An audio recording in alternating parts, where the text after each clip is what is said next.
Bismillahirrahmanirrahim. Assalamualaikum warahmatullahi wabarakatuh. Bismillah, hamdan wa syukran lillah, salatu wassalamu ala rasulillah, la hawla wa la quwwata illa billah.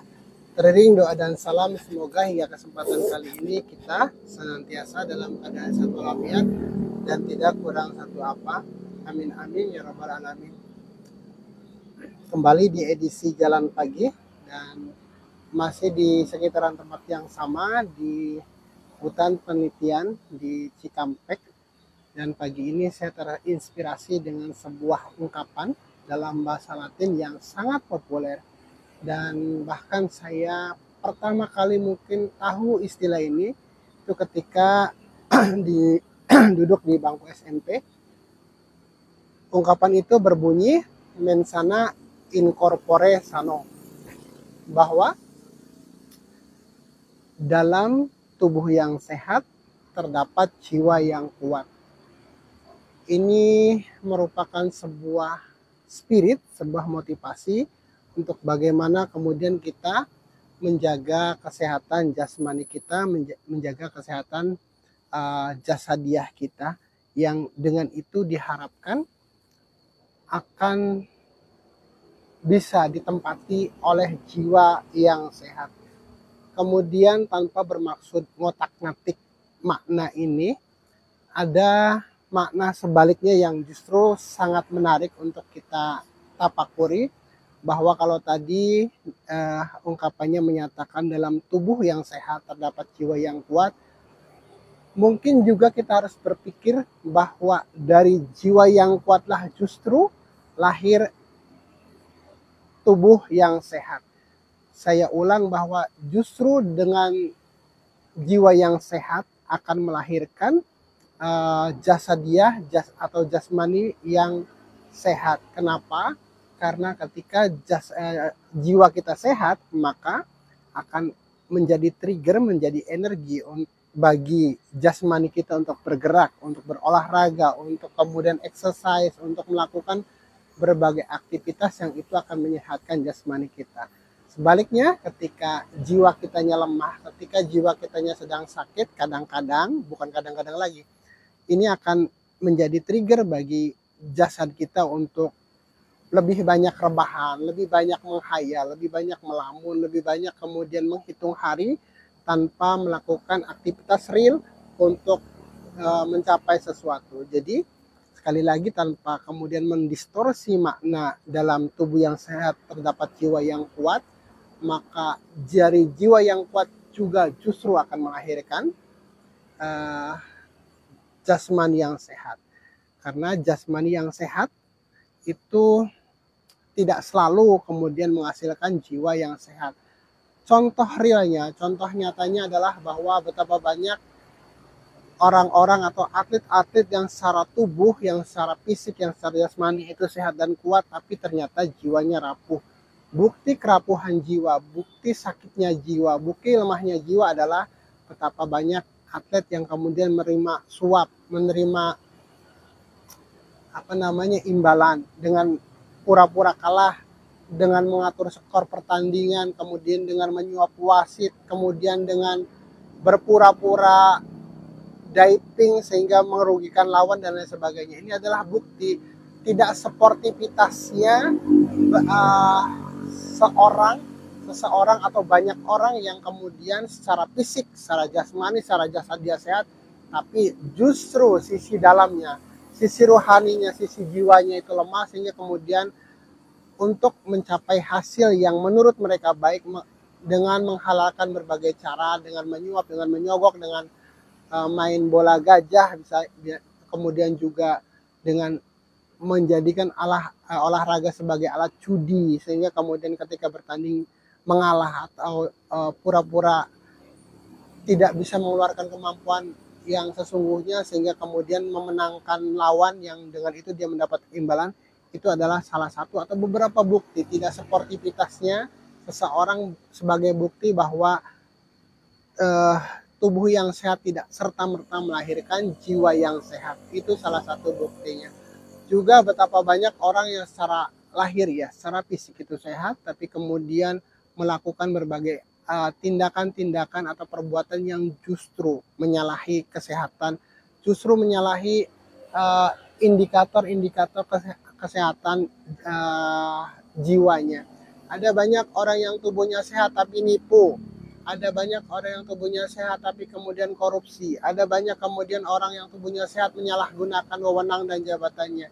Ada orang yang secara jasmani sehat tapi justru malas sholat, malas beribadah, malas kemudian menambah ilmu, malas untuk beraktivitas yang baik, yang positif. Itu juga merupakan beberapa indikator yang memperjelas bahwa tidak serta-merta dalam tubuh yang sehat terdapat jiwa yang kuat. Makanya sangat tepat kalau kemudian para founding father kita, para pendiri bangsa ini menyatakan bangunlah jiwanya, bangunlah raganya. Karena dua-duanya harus seimbang, tidak hanya jasadnya yang secara fisik kuat, tapi juga jiwanya itu harus juga dibina, ditata, dilatih, dieksersis, sehingga kemudian dua komponen jiwa dan raga ini menjadi satu kesatuan yang utuh, yang dengan itu kita akan menjadi manusia yang sehat lahir dan batin. Dan yang menarik ketika berbicara tentang jiwa, ini masih banyak atau bahkan sangat banyak tafsiran mengenai jiwa ini, baik dari sisi para agamawan, para saintis, para filsuf dan lain sebagainya. Dan memang mengkaji jiwa ini tidak akan ada ujungnya. Kita mungkin hanya bisa mengambil beberapa referensi untuk bisa memaknai jiwa ini secara mungkin tidak terlalu luas, tapi saya lebih condong untuk memaknai jiwa ini dari pendekatan saintis yang sering disampaikan oleh seorang profesor atom yang sangat populer, bahwa jiwa itu adalah fungsi. Saya ulang, bahwa jiwa itu adalah fungsi. Fungsi pendengaran, fungsi penglihatan, fungsi penciuman, fungsi praba, fungsi rasa yang kemudian disatukan menjadi satu unit yang itu ada tempatnya. Jadi jiwa itu ada tempatnya di sebuah sistem limbik atau apa saya lupa, tapi jiwa itu merupakan fungsi-fungsi, merupakan satu kesatuan fungsi yang ditempatkan di satu tempat di organ tubuh kita, yang dengan itu kemudian menjadi penghubung. Jadi jiwa itu fungsinya penghubung antara dunia luar, dunia yang ada di luar diri kita, dengan apa yang ada dalam diri kita, diri sejati kita lah. Jadi jiwa itulah yang kemudian menjadi penghubung. Ketika kita mendengar informasi itu, jiwa kita, fungsi pendengaran kita yang kemudian berfungsi untuk mengadopsi atau menerima sinyal pendengaran itu untuk kemudian disalurkan kepada yang di dalam. Kemudian ketika kita melihat sesuatu pun, mata kita, organ mata kita itu bekerja, dan fungsi penglihatan kita itu sedang bekerja untuk menyerap, melihat informasi untuk ditransfer, untuk dihubungkan ke dalam bagian dalam diri kita. Begitupun indera perasa kita, peraba kita, semuanya berfungsi untuk memberikan informasi, untuk menghubungkan dunia luar dengan bagian dalam diri kita. Nah, untuk mempermudah mungkin analoginya seperti HP ini casingnya. Jadi HP itu, HP kita itu ada casing seperti ini. Itu casing itu seperti jasad kita. Casing itu jasad kita yang ini mungkin warnanya beda-beda, mungkin bentuknya beda-beda sesuai dengan tipe dan ukuran HP-nya, merek HP-nya.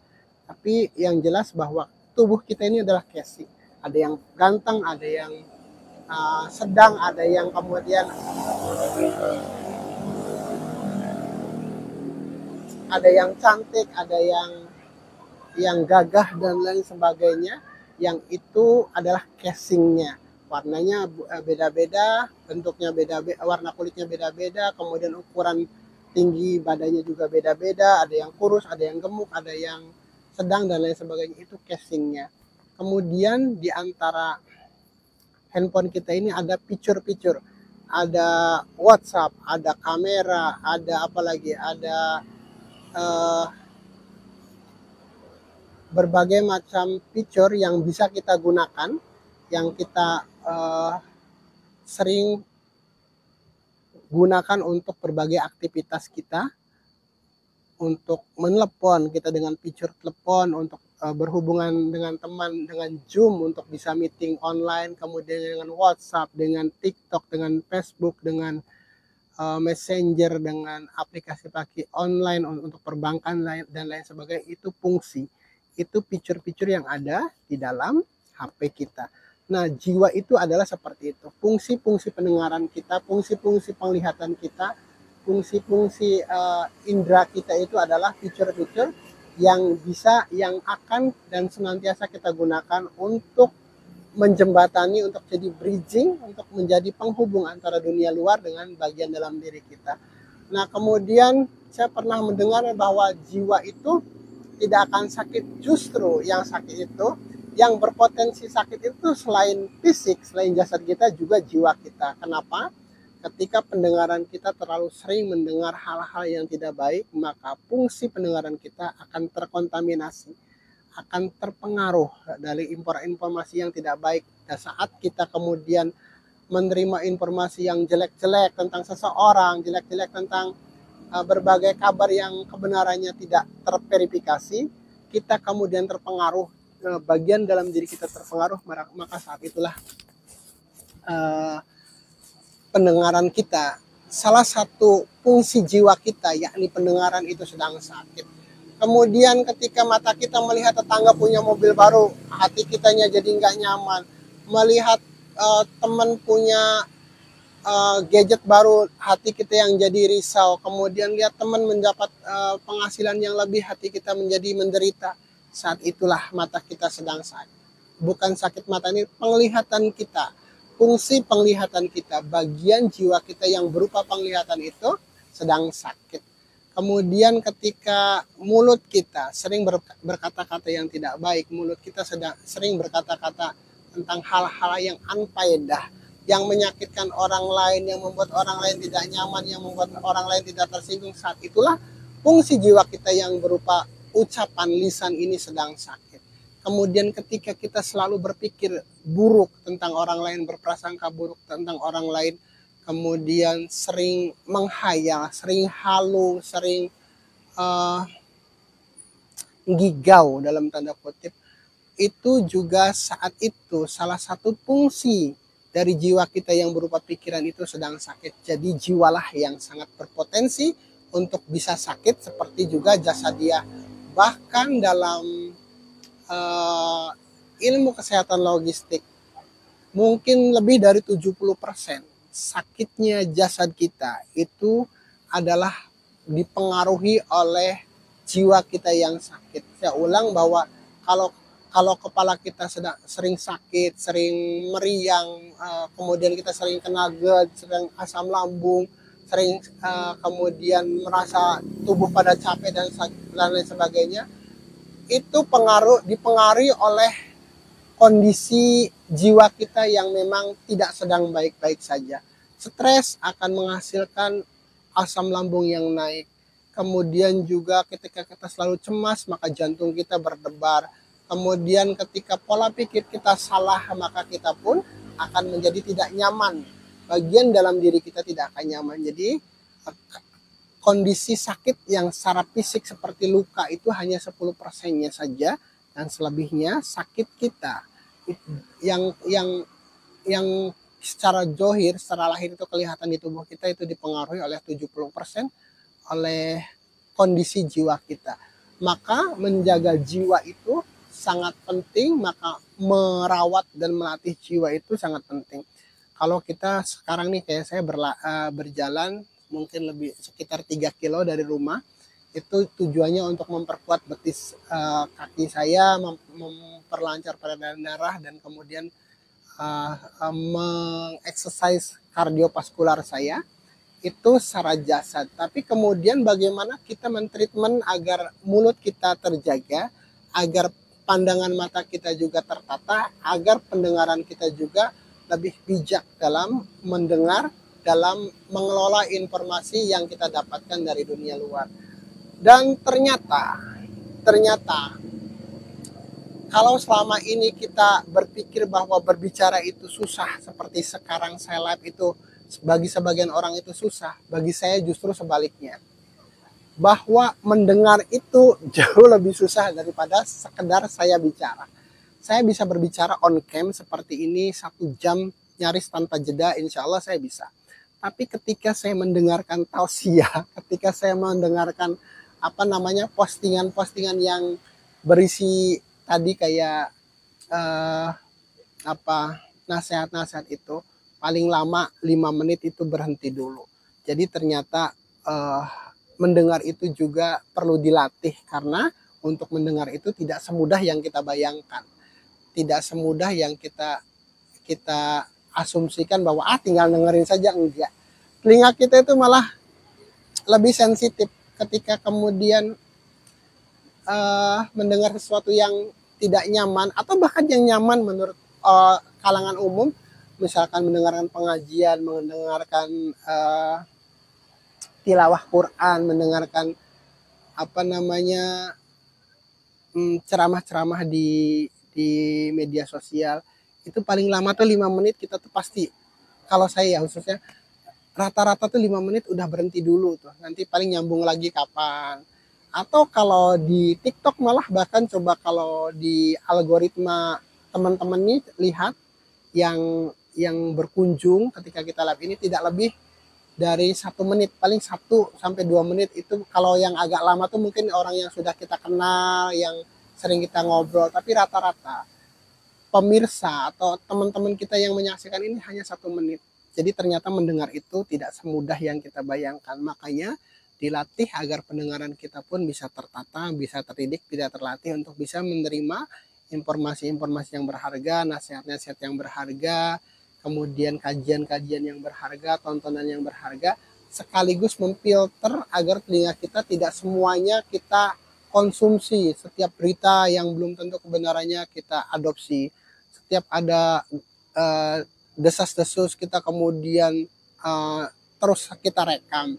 Kemudian ada isu yang kebenarannya juga jauh panggang daripada api, kemudian kita terus saja kita mendengarkannya, sehingga kemudian itu mempengaruhi fungsi jiwa kita, mempengaruhi fungsi pendengaran kita, sehingga kita akan cenderung untuk terus mencari informasi-informasi yang salah tersebut. Misal kita mendengar si A itu begini di TikTok lah atau di mana lah, di semua, misalkan kita mendengar informasi dari seseorang bahwa si A itu tidak baik lah.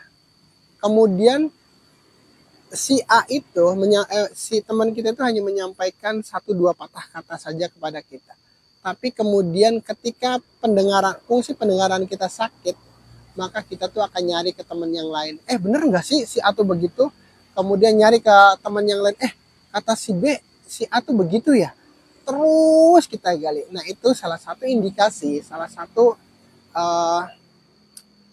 indikator bahwa fungsi jiwa kita yang berupa pendengaran itu sedang sakit. Kemudian juga ketika pikiran kita itu tiba-tiba berpikir sesuatu yang kurang bagus, berniat atau untuk melakukan sesuatu yang kurang bagus, kemudian kita perturutkan bagaimana caranya melakukan ini, bagaimana kemudian cara membuat alibinya, bagaimana kemudian kita memilih dalihnya untuk melakukan sesuatu yang tidak baik tersebut. Dan saat itu sejatinya fungsi jiwa kita yang berupa pikiran itu sedang sakit, sedang tidak baik-baik saja. Kemudian juga ketika mulut kita itu awalnya kita mungkin memang melihat sesuatu yang tidak baik terhadap seseorang, kemudian kita mengutarakan ke seseorang. Nah ketika apa yang kita sampaikan itu ditanggapi, direspon oleh teman kita dengan yang benar, terus tuh kita nambahin, iya benar gini-gini. Bahkan sesuatu yang tadinya kita tidak sampaikan, sesuatu yang tadinya kita nggak lihat, karena direspon oleh teman kita tambah semangat tuh untuk mengungkapkan sisi jelek orang yang kita sedang bicarakan.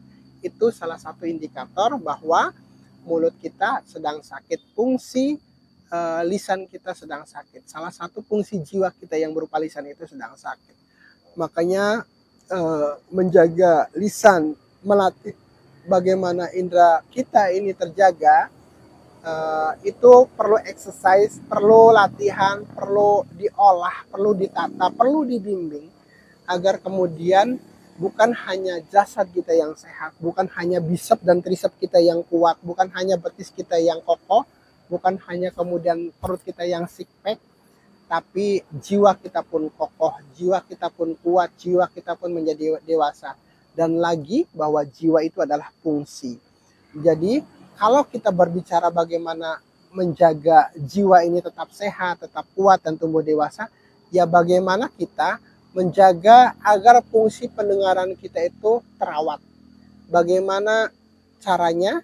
Ya sering-seringlah mendengarkan nasihat orang lain, sering-seringlah mendengar tausiah, sering-seringlah kemudian berkomunikasi dengan orang-orang yang lebih arif, lebih alim dari kita. Kemudian bagaimana kita menjaga fungsi penglihatan kita adalah dengan cara sering-sering baca Al-Quran, sering-sering kemudian mengamati apa yang ada di sekitar kita ini. Seperti hutan ini adalah ayat-ayat Allah yang tidak terbatas, ilmu dan maknanya yang bisa kita eksplorasi dengan penglihatan kita, yang kita kombinasikan dengan fungsi jiwa, pikiran, rasa dan pikiran kita untuk kemudian kita sarikan sehingga pada akhirnya, pada ujungnya akan sampai pada kesimpulan bahwa Rabbana ma khalaqta hadza batilan subhanaka faqina adzabannar. Kita akan sampai pada kesimpulan bahwa tidak ada yang sia-sia, tidak ada sesuatu pun yang Allah ciptakan ini kecuali di situ ada ilmu, di situ ada ayat-ayat Allah yang bisa kita tafakuri, yang bisa kita gunakan, yang bisa kita jadikan landasan pijakan bagi kita untuk meyakini bahwa Allah yang maha wujud, bahwa Allah yang maha mencipta, bahwa Allah yang maha suci, bahwa Allah yang maha sempurna, yang dengan semua kemaha besarannya itulah Allah menciptakan semesta ini. Dan itu menarik sekali karena kita termasuk saya itu lebih concern, lebih peduli, lebih perhatian kepada sekedar jasad kita. Kalau badan saya pada sakit, segera saya nyari terapis untuk dipijat. Kemudian kalau perut saya kembung sedikit, saya ke dokter. Kalau kemudian tensi saya sedikit naik, saya segera konsultasi ke dokter. Kalau kemudian mata saya agak buram, saya ke dokter mata. Kalau kemudian kaki saya nggak nyaman, saya ke fisioterapis. Kalau kemudian saya pilek, saya segera nyari obatnya. Tapi untuk jiwa, tapi untuk kesehatan penglihatan kita, tapi ketika untuk fungsi pendengaran kita, fungsi rasa kita, fungsi pemikiran kita, kadang kita abai. Kita menganggap kalau kita sering halu, kita menganggap kalau kita sering berprasangka buruk kepada orang, apalagi kepada Allah, itu sesuatu yang wajar-wajar saja. Padahal itu kesalahan yang sangat fatal, karena ketika kita sering berhalu, ketika kita sering berhayal, ketika sering berprasangka buruk kepada orang lain, atau bahkan kepada diri kita sendiri, atau bahkan kepada Allah, itu sebenarnya merupakan indikasi yang sangat kuat bahwa pikiran kita sedang tidak baik-baik saja, bahwa pikiran kita sedang sakit, bahwa pikiran kita harus segera ditreatment, harus segera diobati, harus kemudian ditata dan diarahkan, dididik kembali untuk bisa berfungsi secara baik dan secara normal. Kita nih, kalau kayak kemarin saya nggak bisa ngupload itu sudah bingung. Ini kenapa nggak bisa ngupload? Ada 4 atau 5 postingan saya yang statusnya masih 0% saja.